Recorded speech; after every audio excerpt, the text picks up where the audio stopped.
3 ወር 90 ቀናት የቀረው ይሄ ብቻ ነው። አሁን በዚህ ሰዓት በመላው ኢትዮጵያ ከ600,000 በላይ የ12ኛ ክፍል ተማሪዎች አሉ። አብዛኞቹ ደግሞ አንድ አይነት ነገር እያደረጉ ነው፣ እየተጨነቁ ነው፣ እያመነቱ ነው፣ ለተአምር እየጸለዩ ነው። ግን ብዙዎቹ አንድ የማያውቁት ነገር አለ። እንዲያውም አስተማሪዎችም ላይነግሩህ ይችላሉ። በሚቀጥሉት 90 ቀናት ውስጥ 2 አይነት ተማሪዎች ይኖራሉ። የመጀመሪያው እነዚህን ቀናት ያባክናል፣ በዘፈቀደ ያጠናል፣ በደንብ ሳይገባው ይሸመድዳል። የ9ኛ ክፍል መጽሐፉን ከፍቶ ያየውና ደንግጦ መልሶ ይዘጋዋል። በሰኔ ወር ወደዚያ ፈተና ክፍል የሚገባው ዝግጁ ሳይሆን ነው። ሁለተኛው ደግሞ አለ፣ የተለየ ነገር ያደርጋል። ጠንክሮ ብቻ አያጠናም፣ በብልሃት ያጠናል፣ ስትራቴጂ ይጠቀማል፣ የጥናት ፕሮግራም አለው። አብዛኞቹ ተማሪዎች በ3 ዓመት ውስጥ ማድረግ ያልቻሉትን ነገር እሱ በ3 ወር ውስጥ ያከናውናል። በ3 ወር ብቻ። ባዶ ተስፋ ልሰጣችሁ አልመጣሁም። ኢንትራንስን የምታልፉበት የውጊያ እቅድ ልሰጣችሁ ነው የመጣሁት። ከናንተ በፊት በጣም ብዙ ተማሪዎችን የለወጠ የ90 ቀናት ስትራቴጂ፣ በአጭር ጊዜ ውጤታማ የሚያደርጉ ትሪኮችን እነግራችኋለሁ። ስማርት መንገዶችን ትሰማላችሁ። ቶሎ እንዲገባችሁ በደንብ ለማስታወስ ሚሞራይዝ ለማድረግ ምን ማድረግ እንዳለባችሁ ሁሉ እነግራችኋለሁ። የሚቀጥሉት ጥቂት ደቂቃዎች ለትምህርታችሁ ብቻ አይደለም፣ ለህይወታችሁ ወሳኝ ነው። በትኩረት አዳምጡኝ።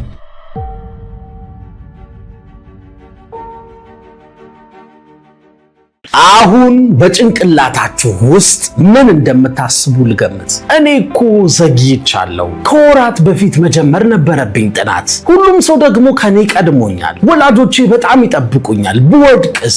ሁሉንም የሚወዱኝን ሰዎች ባስከፋስ? ምንድነው የማደርገው ብላችሁ እያሰባችሁ ነው። እነዚህን ሐሳቦች አውቃቸዋለሁ፣ ምክንያቱም ጎበዝ ተማሪዎች ሳይቀሩ በዚህ ወቅት በጣም ይጨነቃሉ። አሁን አዲስ አበባ ውስጥ አንድ ተማሪ አለች። ስሟን መጥቀስ አልፈልግም፣ ግን እውነተኛ አጋጣሚ ነው የምነግራችሁ። ስሟን ቀይሬ ሃና ልበላችሁ። ሃና ከ3 ዓመት በፊት እናንተ የደረሳችሁበት ቦታ ላይ ነበረች። 12ኛ ክፍል ነበረች።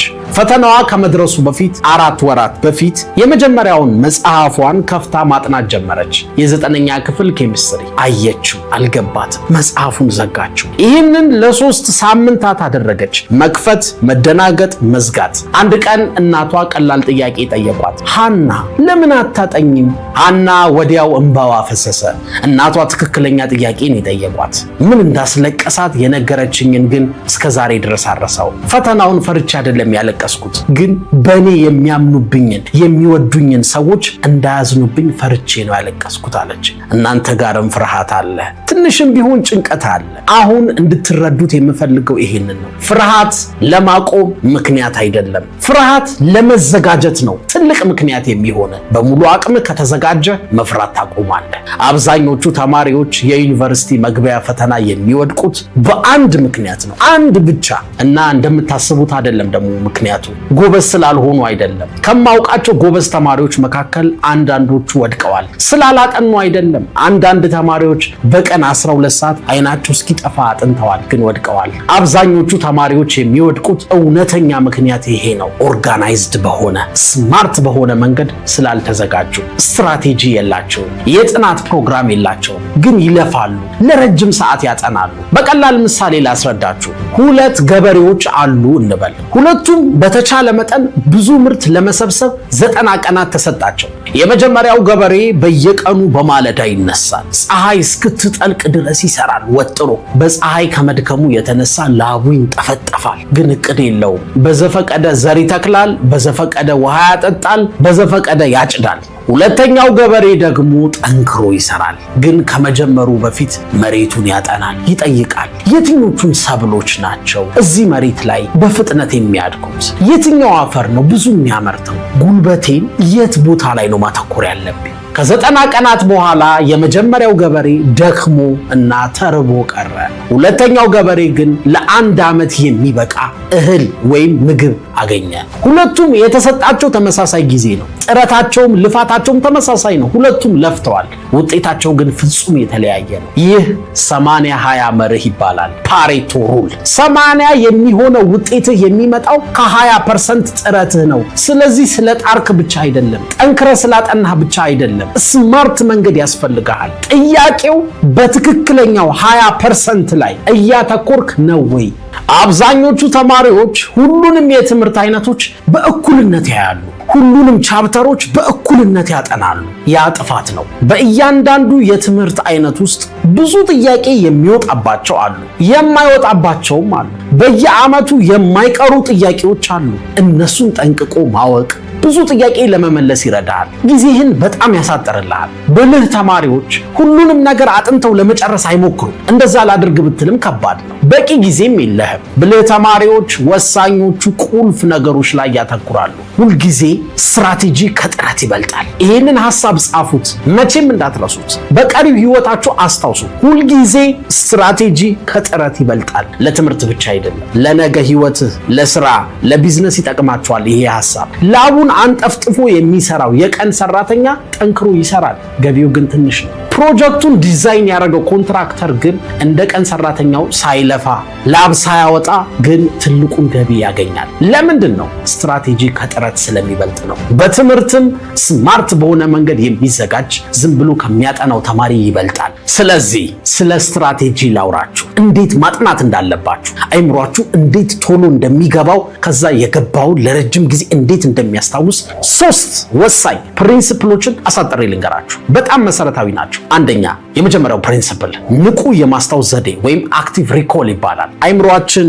እንደ ካሜራ አይደለም። የመጽሐፉን ፎቶ አንስታችሁ አይምሯችሁ ውስጥ ማስቀመጥ አትችሉም። አይምሯችሁ ጡንቻ ነው። እንደ ማንኛውም ጡንቻ በልምምድ ነው የሚያድገው። ኖት ማንበብ ብቻውን ጥናት አይደለም፣ ለአይኖቻችሁ መዝናኛ ነው። እንደውም አይኖቻችሁ ይንከራተታሉ እንጂ አዲስ ነገር አታውቁ። በማርከር እያሰመርክ ማጥናት አይባልም፣ ቀለም መቀባት ነው። ማጥናት የሚሆነው መጽሐፉን ዘግተ ወይም ኖቱን አጥፍተ ያጠናኸውን ለማስታወስ ስትሞክር ነው። ማጥናት የሚሆነው ያኔ ራስህን አሁን ምን ተማርኩ፣ ኖቱን ሳላይ ማስረዳት ትችላለህ ወይ ኮንሰፕቱን ብለህ ስትጠይቅ ነው። ጥናቶች እንደሚያሳዩት ንቁ የማስታወስ ዘዴ ወይም አክቲቭ ሪኮል የሚጠቀሙ ተማሪዎች በአንድ ሳምንት ውስጥ ዝም ብለው ከሚያነቡት ተማሪዎች በ50% የበለጠ ያስታውሳሉ። 50% ልዩነቱን አስቡት። ከግማሽ በላይ ታስታውሳላችሁ ማለት ነው። ሁለተኛው ፕሪንሲፕል እየቆዩ መድገም ስፔስድ ሪፒቲሽን ይባላል። አብዛኞቹ ተማሪዎች አንድ ምዕራፍ አንዴ ያጠናሉ፣ ከዛ ደግመው አይመለሱበትም። ይሄ ማለት እኮ የሆነ ዘር ዘርተ ወይም የሆነ ተክል ተክለ ድጋሚ ዞር ብለህ አለማየት፣ ውሃ አለማጠጣት ማለት። ያኔ ምን ይሆናል? ተክሉ ትንሽ ቆይቶ ይሞታል። የማስታወስ ችሎታችሁ እየቀነሰ ይሄዳል መልሳችሁ ካላያችሁ። የኤቢንግሃውስ የመርሳት ከርቭ ይባላል። በ24 ሰዓት ውስጥ ቢያንስ በጥያቄ ካልደገማችሁት የተማራችሁትን ነገር ከ50 እስከ 80% ትረሳላችሁ። ግን እዚህ ጋር ነው ዘዴው። በ24 ሰዓት ውስጥ ግን መለስ ብላችሁ ብታዩትስ፣ በማግስቱ ጥያቄ ብትሰሩበትስ የማስታወስ ችሎታችሁ ይበረታል። ከ3 ቀናት በኋላ እንደገና ከገመገማችሁትስ የበለጠ ውስጣችሁ ይቀራል። ከ7 ቀን በኋላ ደግሞ ውስጣችሁ ቋሚ ሆኖ ይቀራል። አንዴ መማር ብቻ አይደለም፣ የሚቆይ የማስታወሻ ወይም ሚሞራይዝ የሚያደርግ ቤተ መንግስት አይምሯችሁ ውስጥ እየገነባችሁ ነው። ምንም ነገር አትረሱ። ስለዚህ ቆየት እያላችሁ ወይም እየቆያችሁ አጥኑት። ስፔስድ ሪፒቲሽን በጣም ይጠቅማችኋል። ሶስተኛው ፕሪንሲፕል ጥያቄ ላይ የተመሰረተ ብቃት ነው። ፕራክቲስ ቤዝድ ማስትሪ ይባላል። አስደንጋጭ ነገር ልንገራችሁ። አብዛኞቹ ተማሪዎች የኢንትራንስ አይነት ጥያቄዎችን ከመሞከራቸው በፊት ለወራት ዝም ብለው ያጠናሉ። ይሄ ማለት በቃ ስንት መኪና ባለበት ዘመን በበቅሎ እንደመጓዝ ማለት ነው። ያለፈበት ስትራቴጂ የትም አያደርስም። በጥያቄዎች መጀመር አለባችሁ። እንደው ደግሜ ልንገራችሁ፣ ከማጥናታችሁ በፊት በጥያቄ ጀምሩ። የሆነ ቻፕተር ከማጥናትህ በፊት እዛ ቻፕተር ላይ ምን አይነት የኢንትራንስ ጥያቄ ይወጣል ብለህ ለማየት ሞክር። መልሱን እኮ አታውቀውም፣ ኦፍኮርስ አላጠናህም። ግን የጥያቄውን ብዛት፣ የጥያቄዎቹን ክብደት፣ የጥያቄውን አይነት አየት አድርገው መልስ መስጠት የማትችለውን ጥያቄ ስትሞክር አይምሮህ ክፍተት ይፈጥራል፣ ራሱን ይጠይቃል፣ የመረጃ ጥማት ይይዘዋል። ይህንንማ መመለስ አለብኝ ይላል። ከዛስ ጥያቄውን አየት ካደረክ በኋላ ኖቱን ማጥናት ጀምር። አይምሮህ አሃ ይሄን ነበር የፈለኩት፣ ቅድም እኮ ጥያቄ ላይ አይቼዋለሁ ይሄን ቶፒክ እያለ ይይዝልሃል። መልሱን ያውቀዋል። ኖቱን ከጫፍ እስከ ጫፍ መሸምደድ የለብህም። ጥያቄ የሚወጣበትን ፓርት ለይተህ ማወቅ መጀመር አለብህ። ለዛ ነው ስማርት የጥናት መንገድ የሚያስፈልግ። ከኛ ጋር በ3 ወር የጥናት ፕሮግራም ስታጠኑ ምን ታደርጋላችሁ መሰላችሁ? መጀመሪያ በየቻፕተሩ ያወጣናቸውን 100 የኢንትራንስ ጥያቄዎች ክፈቱትና አየት አድርጉት ከመጀመሪያ እስከ መጨረሻ። ከዛ ኖቱን ታጠናላችሁ። ኖቱ ካልገባችሁ ኖቱን የሚያብራራ ቪዲዮ አለ፣ እሱን ታያላችሁ። ከዛ ጥያቄውን አንድ በአንድ ትሰሩታላችሁ። ጥያቄ ማየት፣ ኖት ማንበብ፣ ከዛ ጥያቄ ጥንቅቅ አድርጎ መስራት ማለት ነው። ሁልጊዜም በጥያቄ ጀምሩ። በፊት ብዙ ጎበዝ ተማሪዎች ይህን ጥያቄ ይጠይቁኛል። ኖቱን አጥንቼዋለሁ፣ ኮንሰፕቱም ገብቶኛል፣ ምን እንደማጠና እና መቼ እንደማጠና ግን አላውቅም። በየቀኑ ስነሳ መጽሐፎቹን ከፍትና ከየት እንደምጀምር ግራ ይገባኛል፣ አላውቅበትም ይላሉ። አንድ ነገር ልንገራችሁ፣ ሲስተም ከሌለ ስትራቴጂ ከንቱ ነው። ስለ ንቁ የማስታወስ ዘዴ ወይም አክቲቭ ሪኮል ነግሬያችኋለሁ።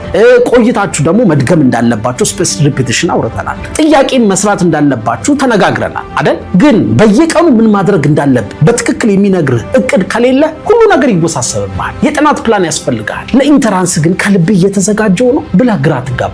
ጊዜ ይባክናል። ከሌላው ተማሪ በጣም የዘገየ ይመስልሃል፣ ወደ ኋላ የቀረ ይመስልሃል። ቅድም ያወራ ነው ስትራቴጂ ካለ አንድ የሚቀር ነገር በፕሮግራም መመራት ነው። ለዚህ ነው የ3 ወር የጥናት ፕሮግራም ያዘጋጃል። ይህን የ3 ወር የጥናት ፕሮግራም ስናዘጋጅ ምን አስበን መሰላችሁ? እኔ አሁን ለምሳሌ የ12ኛ ክፍል ተማሪ በሆነ በዚህ ሰዓት ከዜሮ ለመዘጋጀት 90 ቀን ብቻ ቢኖረኝ ምን አደርግ ነበር? በየቀኑ እንዴት ነው የማጠናው? የጥናት ፕሮግራሜ ምን ይመስላል ብለን እኛ ራሳችን አስበን ይሰራልላችሁ። የ90 ቀን ፕላን የሚያካትተውን ልንገራችሁ። አንደኛ ኦርጋናይዝድ በሆነ መልኩ በየቀኑ ምን እንደምታጠኑ፣ ለምን ያህል ሰዓት እንደምታጠኑ የሚያብራራ የጥናት እቅድ አለው። መጀመሪያ በየትኛው ሰዓት ማጥናት እንደሚመችህ እንደምትፈልግ እንጠይቀሃለን። ለምሳሌ ከትምህርት ቤት መተህ ትንሽ አረፍ ብለህ ከ12 ሰዓት ጀምረህ እስከ 5 ሰዓት አጥንተህ መተኛት ነው የምትፈልገው? እንደዛ ነው የሚመችህ? ውጤታማ የሚያደርግህ እንደዛ ነው? ወይስ ከትምህርት ቤት መተህ ራትህን በልተህ ተኝተህ ሌሊት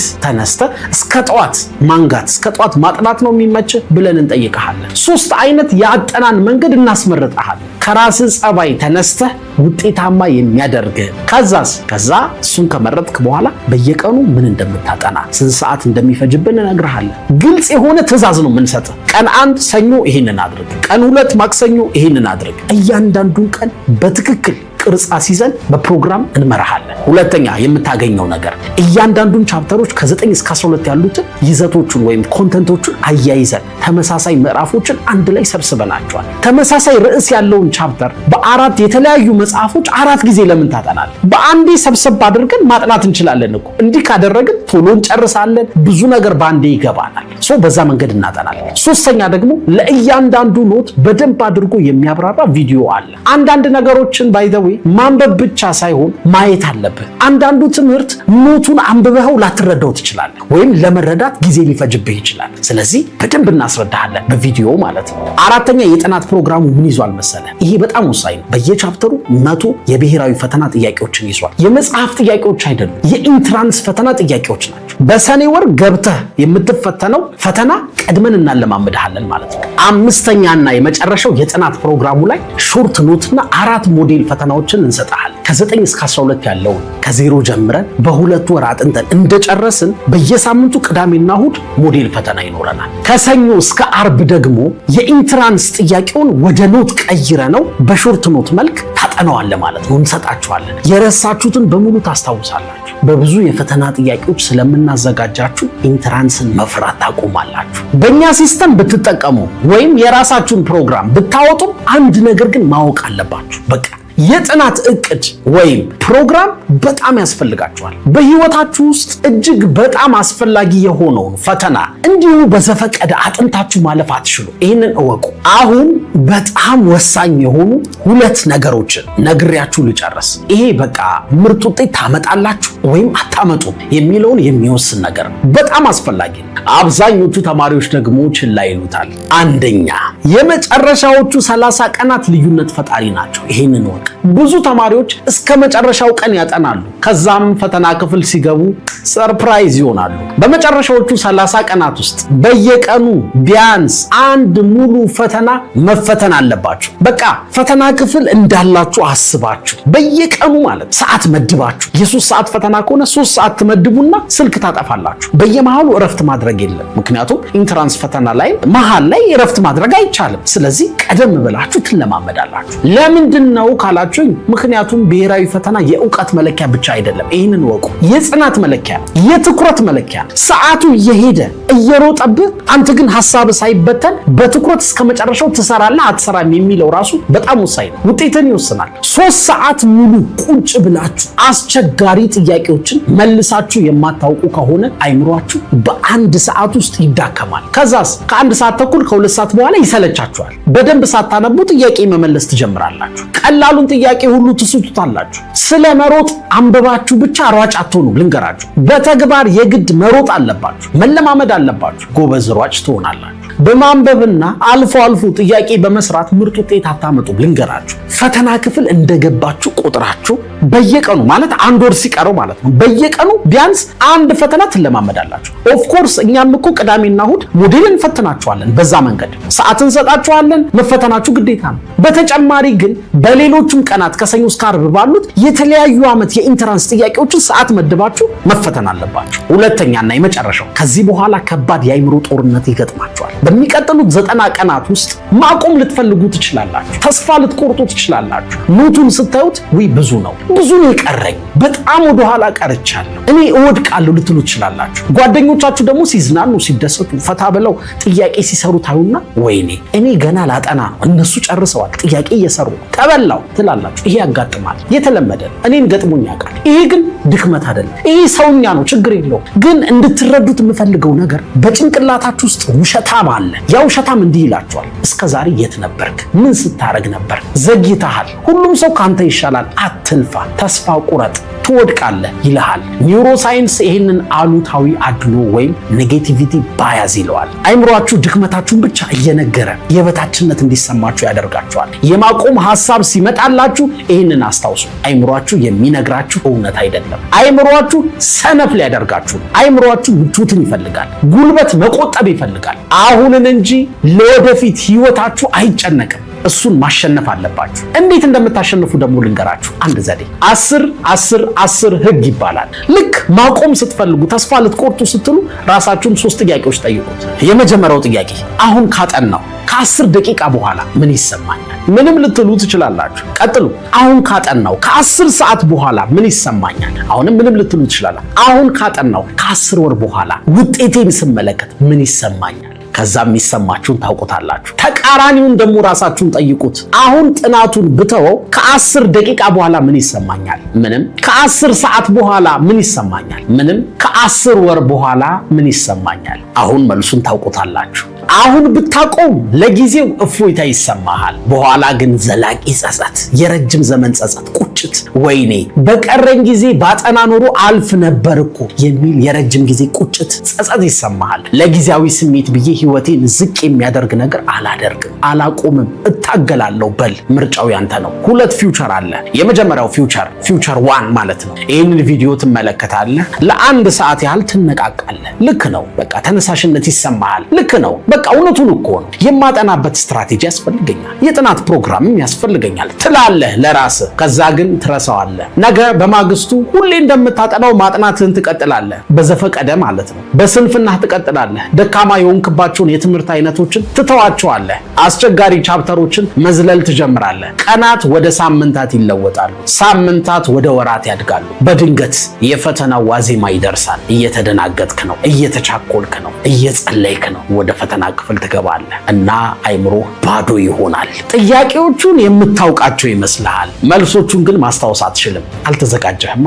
ብዙ ጥያቄ ትገምታለህ። ስትወጣ የሰራ ይመስልሃል። ውጤትህ ነሐሴ ላይ ሲመጣ ወድቀሃል። የውጤት ቀን ጓደኞችህ አልፈዋል፣ ደስተኛ ናቸው። ቤተሰቦችህ ትወድቃለህ ብለው ስላልጠበቁ ደንግጠው ዝም ይሉሃል። የበለጠ ሞክሬ ቢሆንስ፣ ቀድሜ ጀምሬ ቢሆንስ ብለህ ውስጥህ ይንገበገባል። አይምሮ ላይ ይጮህብሃል። ብቻህን ትቀራለህ በሐሳብ። ሁለተኛው ፊውቸር ደግሞ አለ፣ ፊውቸር 2። ይህንን ቪዲዮ አይተህ ውሳኔ ትወስናለህ። ዛሬው አሁኑኑ ወደ ተግባር ትገባለህ። እስከ ዛሬ ከነበሩት 3 ዓመታት ይልቅ ቀጣዮቹ 3 ወራት በዲስፕሊን ለመዘጋጀት ትወስናለህ። በጥናት እቅድ ትመራለህ። ስማርት በሆነ መንገድ ታጠናለህ። ፖሞዶሮን ትጠቀማለህ። ጥያቄ አየት ታደርጋለህ፣ ኖት ታጠናለህ። ከዛ መልሰህ ጥያቄውን ታደርጓለህ። ሳትሰለች በየቀኑ ፈተና ትለማመዳለህ። ብዙ ሞዴል ፈተናዎችን ትፈተናለህ። አስቸጋሪ ቀናት አሉ ማቆም የምትፈልግባቸው፣ ግን 10 የተባባልነውን ታስታውሳለህ። የወደፊት ማንነትህ አሁን የምታደርገውን ነገር እንደሚወስን ታስታውሳለህ። ሰኔ ላይ የኢንትራንስ ፈተና ቀን የተረጋጋህ ነህ። በራስ መተማመን አለ። ከአንተ የሚጠበቀውን በሙሉ አድርገሃል፣ ተዘጋጅተሃል። እነዚህን ጥያቄዎች ከዚህ በፊት አይታቸዋል፣ ታውቃቸዋለህ። ራስህን ስትፈትን ለረጅም ሰዓታት ከዚህ በፊት ቁጭ ብለህ ታውቃለህ። ልምድ አለ። እንደ ክፍል ፈተና ቀለል ብሎ ትሰራዋለህ። የውጤት ቀን ስምህን በዝርዝሩ ላይ አለ። ቤተሰብህ በእንባ ተውጧል፣ የደስታ እንባ።